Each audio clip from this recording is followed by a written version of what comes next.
Hello student, सो कैसे आप सभी लोग। आई होप आप सब अपने ओलंपियाड की तैयारी बहुत अच्छे से कर रहे होंगे।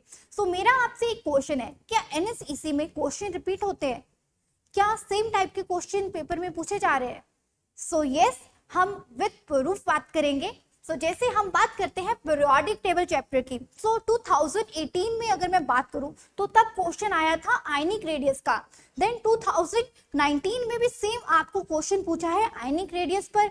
देन 2022 में भी आपको एग्जैक्टली क्वेश्चन पूछा गया है आयनिक रेडियस पर। और यहाँ पर आप चेक करो, ओके क्वेश्चन डिफरेंट है लेकिन कॉन्सेप्ट सेम है। कॉन्सेप्ट आपका आयनिक रेडियस पर ही आ रहा है। सो जब भी आप पीरियोडिक टेबल पढ़ रहे हो तो वहां पर एटॉमिक रेडियस वाला जो आपका क्वेश्चन है उसको आपको बहुत अच्छे तरह से करना है, सो दैट आप एक क्वेश्चन अपना पक्का करके जाओ कि अगर पेपर में ये क्वेश्चन आ रहा है तो उसका आंसर मैं बिल्कुल एग्जैक्ट करेक्ट करूंगा या फिर करेक्ट करूंगी। अब और क्वेश्चन देख लेते हैं। सो जैसे केमिकल बॉन्डिंग है, सो केमिकल बॉन्डिंग में जो क्वेश्चन आपसे बार बार पूछे जा रहे हैं वो क्या है?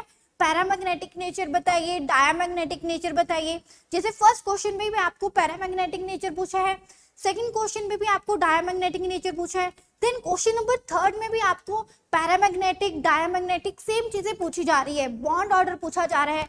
आप अगर मैं ईयर की बात करूं तो 2018 में आया था ये आपके पास क्वेश्चन, फर्स्ट क्वेश्चन। सेकंड आपके पास 2019 में आया हुआ है। देन नेक्स्ट क्वेश्चन आपका 2020 में आया हुआ है। सो इट मींस आपका जो कॉन्सेप्ट है मैग्नेटिक प्रॉपर्टी का वही आपसे बार बार रिपीट कर कर पूछा जा रहा है। सो यहाँ से हम बोल सकते हैं कि एनएसईसी में क्वेश्चन की जो टाइप है उसका जरूर रेपिटेशन हो रहा है। ठीक है, अब आगे बढ़ते हैं।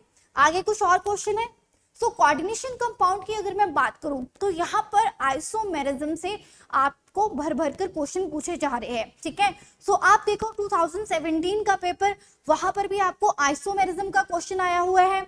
देन नेक्स्ट आपको स्टीरियो आइसोमर के लिए पूछा गया है। उसके नेक्स्ट जो थर्ड टाइप का क्वेश्चन की अगर मैं बात करूं जो कोऑर्डिनेशन में पूछा जा रहा है वो है आयुपेक नेमिंग। ठीक है, सो देखिए 2017 में एक आपके पास आयुपेक नेमिंग का क्वेश्चन आया है। देन 2018 में भी आयुपेक नेमिंग का क्वेश्चन आया हुआ है। देन 2019 में भी आपसे आयुपेक नेमिंग का क्वेश्चन पूछा जा रहा है। इट मींस कोऑर्डिनेशन में भी जब आप पढ़ रहे हो तो वहां पर स्ट्रॉन्ग क्वेश्चन आपका क्या रखना है, आपको आइसोमेरिज्म पर अच्छे से फोकस करना है। देन आपको आयुपेक नेमिंग पर भी बहुत अच्छे से फोकस करना है, सो दैट अगर वहां से क्वेश्चन आ रहा है, ठीक है, देन वो आपका इनकरेक्ट नहीं होना चाहिए। So thank you student. So ऐसे और फैक्ट जानने के लिए like share and subscribe the channel.